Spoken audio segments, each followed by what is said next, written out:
A'udzubillahi minasyaitonirrajim. Bismillahirrahmanirrahim. Assalamualaikum warahmatullahi wabarakatuh.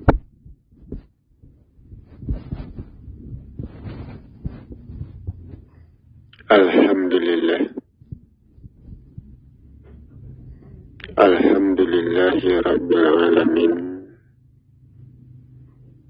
Wassalatu wassalamu ala asyrafil anbiya'i wal mursalin. Sayyidana Muhammadan wa ala alihi wa ashabihi rasulillahi ajma'in, amma ba'da.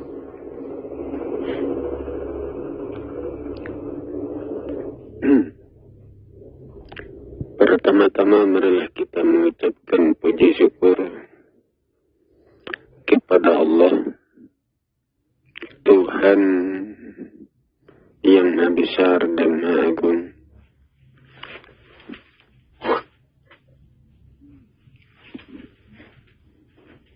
Salam hormat kita berikan pula kepada Muhammad Rasulullah Sallallahu alaihi wasallam, Rasul terakhir dan penutup para nabi.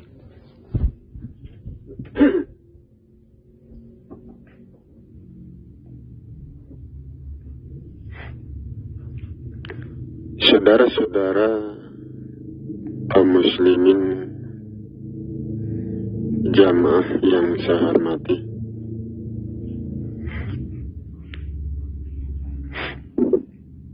saudara,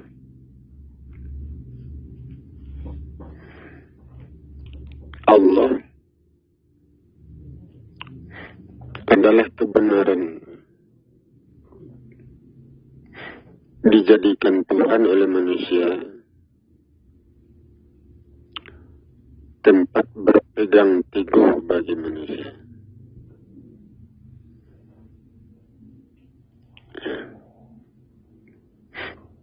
Apabila manusia berpegang kepada Allah, dengan Allah segala sesuatu urusan diselesaikan.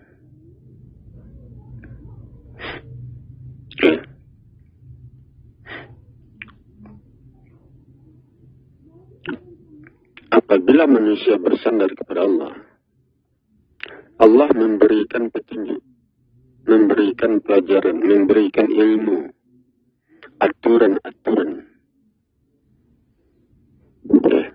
Dengan itu manusia menyelesaikan urusan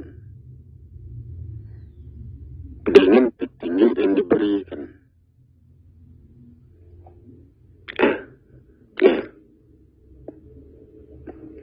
Manusia bersandar kepada ilmu, kepada pelajaran,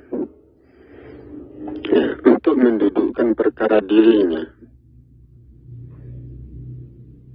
Bukan bersandar kepada tubuh Allah, bukan. Allah tidak bertubuh zat, tidak bertubuh benda, tidak bertubuh nur.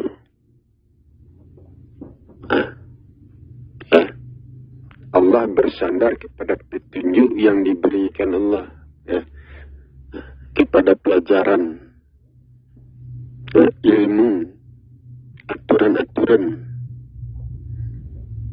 Kisana manusia bersandar. Siapa saja yang tidak mematuhi aturannya, petunjuknya, tidak menjalankan pelajarannya, maka urusan dirinya tidak selesai. Maka dia terancam neraka. Atau ilmu yang diberikan, petunjuk yang diberikan, itu yang diamalkan. Beramal dengan ilmu, ilmu itu yang diamalkan, pelajaran yang diberikan itu yang diamalkan.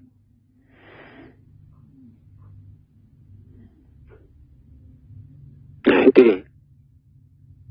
Nah, kita yakin Allah itu ada. Ya, tapi kita nggak beramal. Nah, apakah kita selamat? Enggak. Nah itu petunjuk yang diberikan, itu yang diamalkan. Dengan itu kita diselamatkan, dengan amalan itu.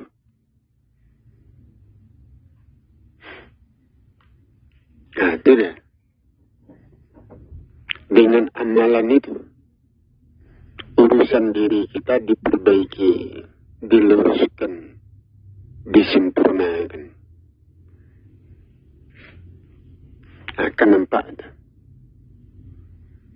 Ya, seperti negara Indonesia ini, ya, kita pelajari negara Indonesia ini, kita pelajari daerah-daerahnya, perbedaan-perbedaan yang ada di negara ini, itu memberikan petunjuk, memberikan pelajaran. Nah, itu. Apa petunjuknya? Perbedaan-perbedaan yang ada di negara ini, ya, itu tidak bisa dipersatukan. Nah, itu tidak bisa. Nah, ya, perbedaan itu tidak bisa dipersatukan. Ya, walaupun kita berbeda-beda, ya, tetapi persaudaraan itulah yang harus dihidupkan. Nah, itu. Ya, persaudaraan, saling tolong-menolong. Itu yang dihidupkan di dalam perbedaan itu. Persaudaraan itu yang mempersatukan rasa persaudaraan, walaupun berbeda. Nah, itu. Ya, contohnya saja, ya, seperti orang yang berilmu. Ya. Dua orang memiliki ilmu pengetahuan yang tinggi.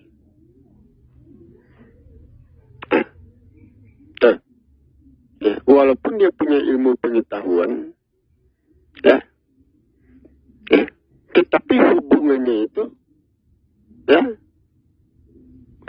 itu tidak bersatu. Ya. Beberapa orang memiliki pengetahuan, ya, tetapi persatuan tidak ada di situ, karena rasa itu tidak ada. Rasa persaudaraan itu, rasa kekeluargaan itu tidak ada. Walaupun ilmunya tinggi-tinggi, pengetahuannya. Nah, itu. Ya. Ada pula orang lain ilmunya biasa saja, ya, pengetahuannya rendah, biasa saja. Tetapi di antara mereka, rasa kekeluargaan itu, rasa persaudaraan itu kuat. Ya, walaupun sukunya berbeda, adat budayanya berbeda, tetapi rasa persaudaraan kuat. Itu yang mengikat, itu yang mempersatukan. Nah, itu. Ya. Nah, pemerintah harus tahu ini. Ya. Nah, itu dia. Pemimpin, ya, pemerintah dikepalai oleh presiden. Ya, presiden harus mengetahui. Ya, walaupun masyarakatnya memiliki ilmu yang tinggi, pengetahuan yang luas, tetapi kalau rasa kekeluargaan tidak ada, rasa persaudaraan tidak ada, itu tidak bisa dipersatukan. Itu. Jadi, berdasarkan hukum perbedaan tidak bisa dipersatukan. Walaupun berbeda-beda, rasa kekeluargaan, rasa persaudaraan itulah yang dihidupkan oleh pemerintah. Nah, cara menghidupkannya bagaimana? Itu ya, rasa persaudaraan, rasa kekeluargaan itu dihidupkan dalam adat.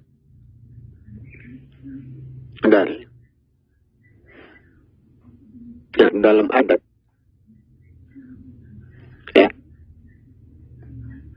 Adat budaya.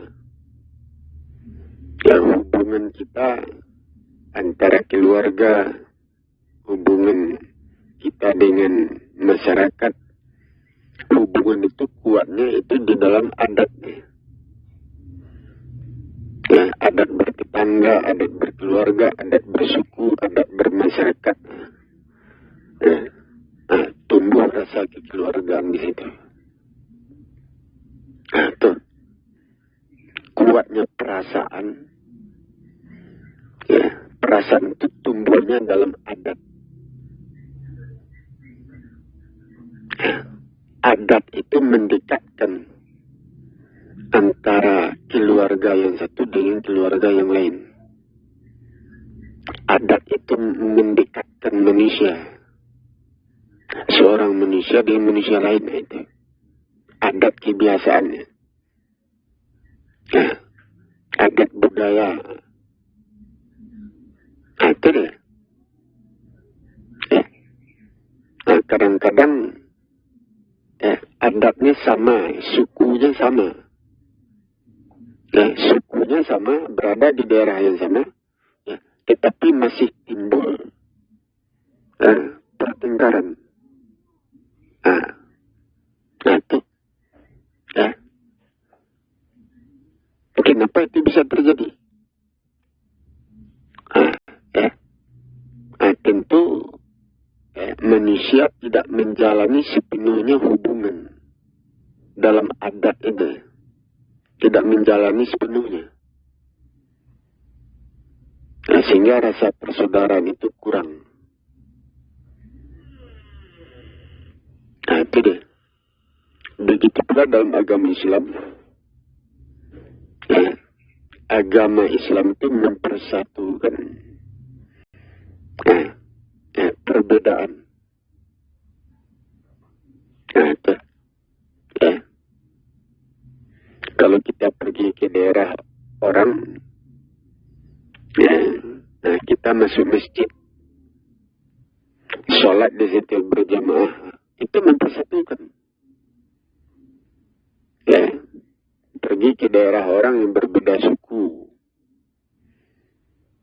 berbeda adat, budaya. Tetapi agamanya sama. Itu juga mempersatukan. Salat berjamaah itu mempersatukan. Pemerintah harus mengetahui rasa persaudaraan itu tumbuhnya di mana, rasa kekeluargaannya. Persatuan itu tumbuhnya di mana, terbentuknya di mana. Dalam adat, dalam agama. Itu sebabnya adat dan agama jangan disingkirkan. Itu apabila pemerintah mencoba-coba menyingkirkan adat dan agama, maka rasa persatuan, rasa kekeluargaan itu hilang. Itu. Sehingga negara ini bisa terpecah belah aja. Bisa hancur. Itu hukumnya.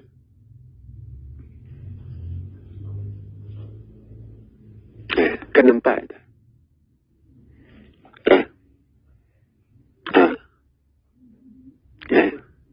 Pemerintah harus mengetahui hukum sesuai akibat itu. Apalagi presiden sebagai kepala pemerintahan.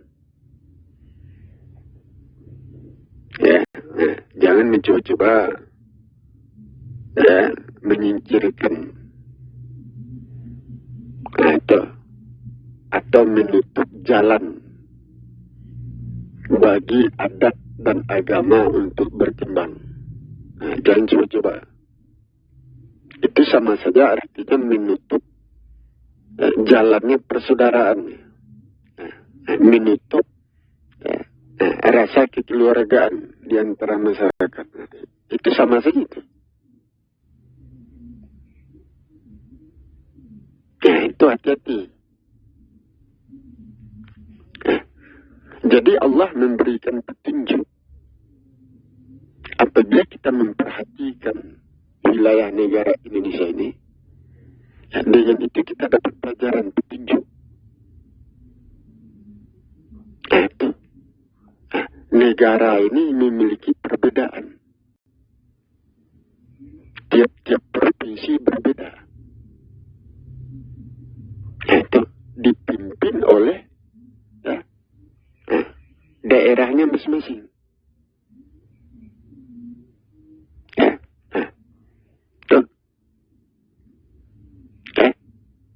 Tiap-tiap pulau itu berbeda alamnya. 5 pulau besar itu berbeda alamnya, kondisi alamnya, daerahnya.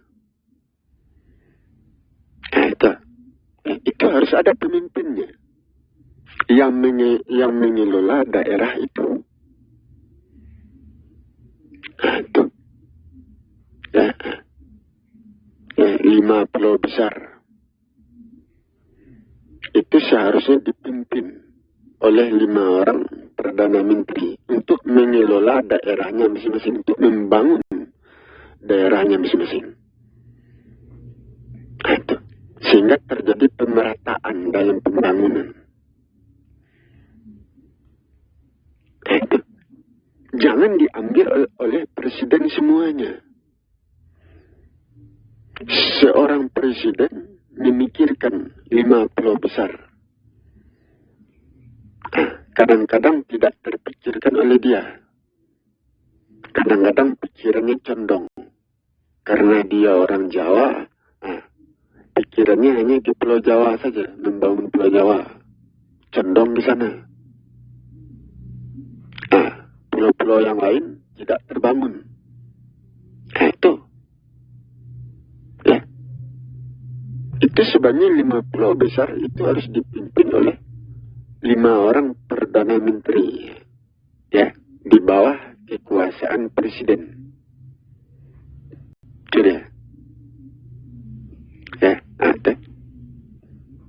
Jadi pemerintahan itu dibagi. Sehingga saya mengatakan, negara ini cocoknya itu negara federal. Federal itu dalam bentuk pembangunan. Pembangunan itu yang difederalkan.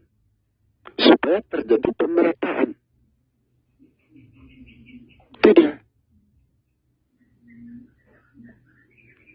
Itu. Kenapa itu? Pulau Sumatera dipimpin oleh orang Sumatera. Pulau Jawa dipimpin oleh orang Jawa. Pulau Papua dipimpin oleh orang Papua. Pulau Sulawesi dipimpin oleh orang Sulawesi. Pulau Kalimantan dipimpin oleh orang Kalimantan. Tiap-tiap pulau itu harus ada pusat pemerintahan. Itu diangkat seorang Perdana Menteri untuk memimpin, untuk memikirkan daerahnya, untuk membangun pulaunya. Tidak memikirkan daerah orang, pulau orang. Itu cara memeratakan pembangunan. Itu dia. Jadi kekuasaan presiden itu harus dibagi 5. Jangan diambil oleh presiden semuanya. Kalau diambil oleh presiden semuanya, pemikiran presiden hanya terarah ke Pulau Jawa karena dia orang Jawa. Dia condong kepada Jawa. Tetapi apabila kekuasaan presiden dibagi 5, maka pembangunan itu diserahkan kepada yang 5 orang itu, Perdana Menteri. Perdana Menteri itulah yang membangun pada pulau-pulau besar itu. Nah, itu dia. Sedangkan pulau-pulau kecil tentu mengikuti pulau besar. Nah, itu petunjuk yang kita peroleh apabila kita mempelajari negara Indonesia ini. Nah, itu. Ya, akan nampak itu. Ya, nah, jadi presiden itu bersifat nasional. Ya, dia tidak bekerja dalam membangun. Ya, pembangunan itu tidak diserahkan kepada presiden. Kalau diserahkan kepada presiden, maka pikirannya mengarah kepada kampung halamannya. Itu saja yang dia bangun. Nah, condong di sana. Yang lain kurang dibangun. Nah, itu. Ya, jadi pembangun itu diserahkan kepada Perdana Menteri. Tiap-tiap Perdana Menteri memimpin pulaunya. Nah, itu. Nah, tiap-tiap Perdana Menteri membangun pulaunya. Nah, itu. Nah, itu tugas Perdana Menteri, bukan presiden. Nah, sehingga pembangun itu merata. Nah, itu dia. Nah, kenapa? Nah, itu pelajaran yang dapat. Jadi pembangunan itulah yang dijadikan federal. Nah, itu. Karena tiap-tiap pulau itu ada pusat pemerintahan. Nah, seperti Sumatera. Ya, pusat pemerintahannya ada, misalkan saja di Padang. Karena berada di tengah-tengah. Nah, Bukit Tinggi. Ya, itu titik tengah Pulau Sumatera. Ya. Ya, pusat pemerintahan di Pulau Sumatera itu berada misalkan di Bukit Tinggi atau di Padang. Nah, itu. Ya, di Jawa pusat pemerintahannya di mana? Di Jakarta. Di Kalimantan di mana? Harus ada. Sulawesi harus ada. Papua harus ada pusat pemerintahannya. Nah, Perdana Menteri berkedudukan di sana. Itu dia. Nah, itu. Nah, kemudian antara pulau besar itu harus dibatasi. Nah, supaya masyarakat tidak berbondong-bondong. Ya, seperti sekarang. Ya, masyarakat berbondong-bondong di Pulau Jawa, di Jakarta. Nah, ya, pulau yang lain ditinggalkan, tidak terbangun. Nah, itu. Jadi antara pulau itu, ya, itu dibatasi dengan aturan. Nah, ya, itu, ya, apabila masyarakat yang ada di Pulau Sumatera ingin ke Pulau Jawa, dia harus memakai paspor, ya, memakai surat, yang harus membayar. Misalkan saja 20.000, 50.000 itu. Harus memakai paspor. Hubungan antara pulau, ya, Pulau Sumatera, Jawa, Papua, Sulawesi, Kalimantan, hubungan antara pulau itu. Nah, tiap-tiap masyarakat apabila dia ingin memasuki pulau itu harus pakai paspor. Nah, itu. Ya, untuk menghindari supaya manusia tidak berbondong-bondong ke daerah lain. Supaya masyarakat membangun daerahnya masing-masing. Seperti itu. Nah, itu. Ya, bagaimana supaya masyarakat kita tidak keluar dari daerah kita. Bagaimana supaya masyarakat kita membangun daerahnya sendiri. Nah, kalau dia keluar tentu daerahnya tidak terbangun. Nah, kita tahan masyarakat itu. Ya, nah, kalau dia keluar harus pakai paspor. Nah, itu di dalam wilayah negara Indonesia. Begitu caranya. Nah, jadi orang Sumatera membangun daerahnya. Pulau Sumatera. Orang Jawa membangun daerahnya pula. Orang Papua, Sulawesi, Kalimantan juga membangun daerahnya masing-masing. Nah, itu. Nah, jadi tiap-tiap pulau itu dibatasi. Didinding dengan aturan. Nah, itu dia.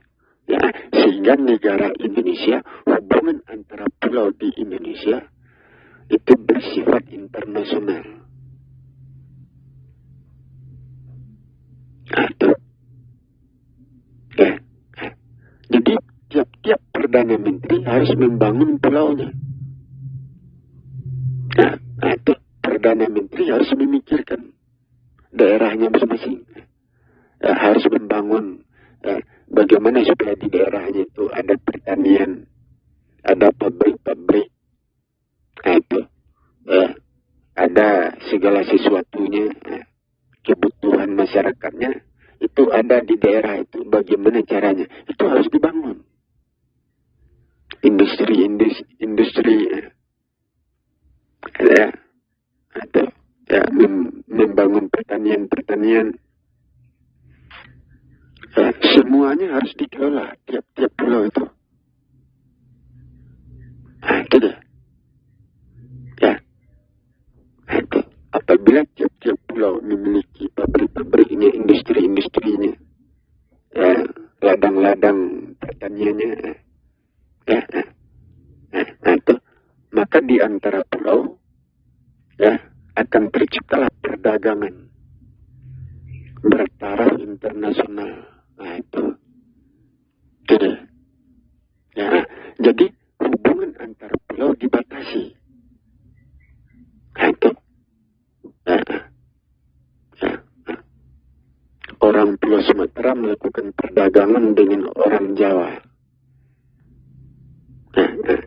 Itu perdagangannya itu bertaraf internasional. Cara internasional yang dipakai.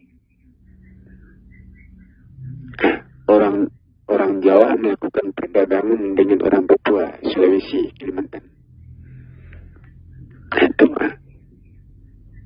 Itu dipakai cara internasional, hubungan internasional. Jadi tiap-tiap pulau itu harus ada pusat pemerintahnya, harus ada pusat-pusat perdagangannya, pusat pertaniannya, pusat industrinya, harus ada. Harus lengkap semuanya. Sehingga negara ini bisa berdiri sendiri. Atau tidak bersandar kepada negara luar. Itu dia.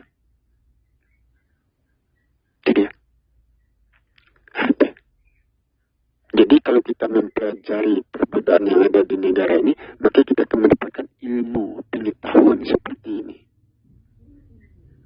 Kita diberi petunjuk.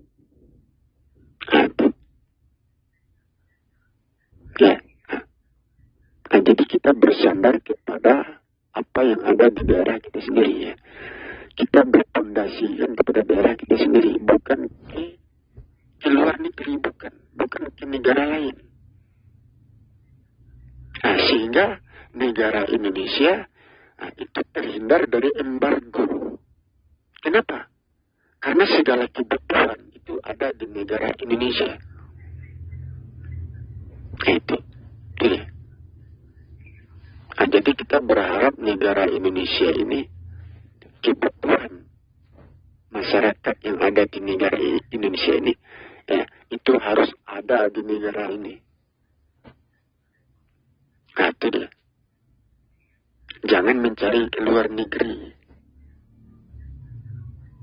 Dibiasakan.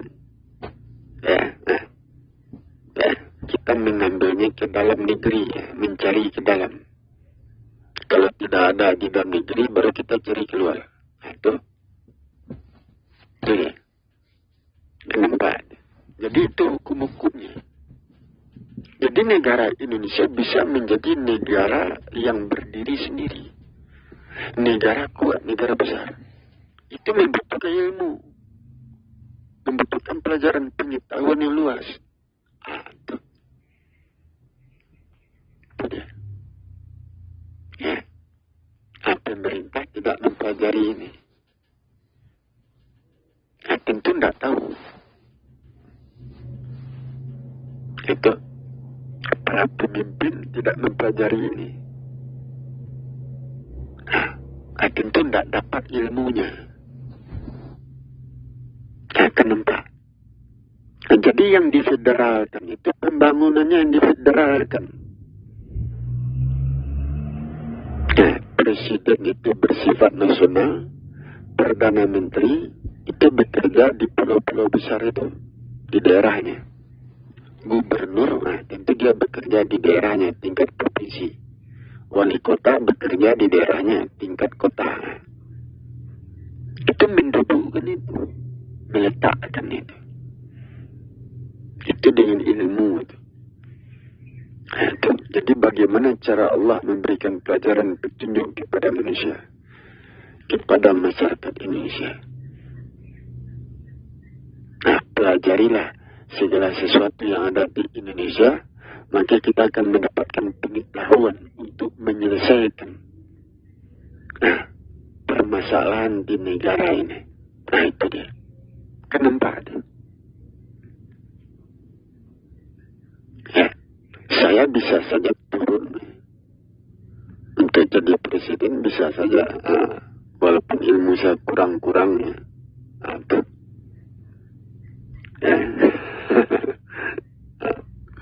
Itu deh. Saya memiliki pengetahuan untuk mendudukkan perkara negara ini. Persoalan yang ada di negara ini ada. Serahkanlah kekuasaan itu kepada saya selesaikan urusannya. Saya perbaiki semuanya. Sampai tuntas. Itu dah. Sudah. Ada.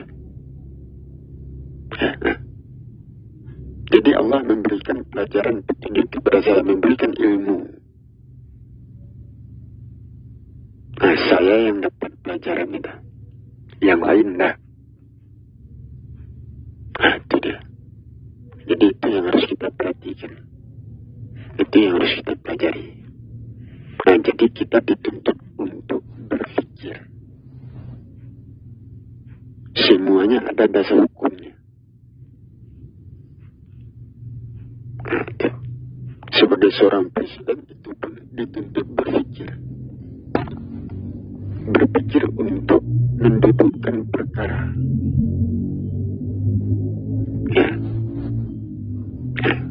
Bukan betul seperti robot saja.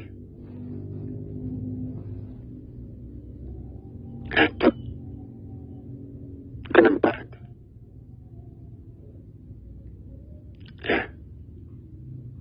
Kita pikirkan negara ini. Sehingga kita mendapatkan petunjuk. Karena kondisi negara ini berbeda-beda, alam berbeda, budaya berbeda. Dengan itu kita mendapatkan pengetahuan untuk menyelesaikan urusan. Itu dia. Kenapa ada? Jadi kalau saya ditunjuk jadi presiden, tidak perlu pakai pemilu, langsung diangkat. Mau saya dah.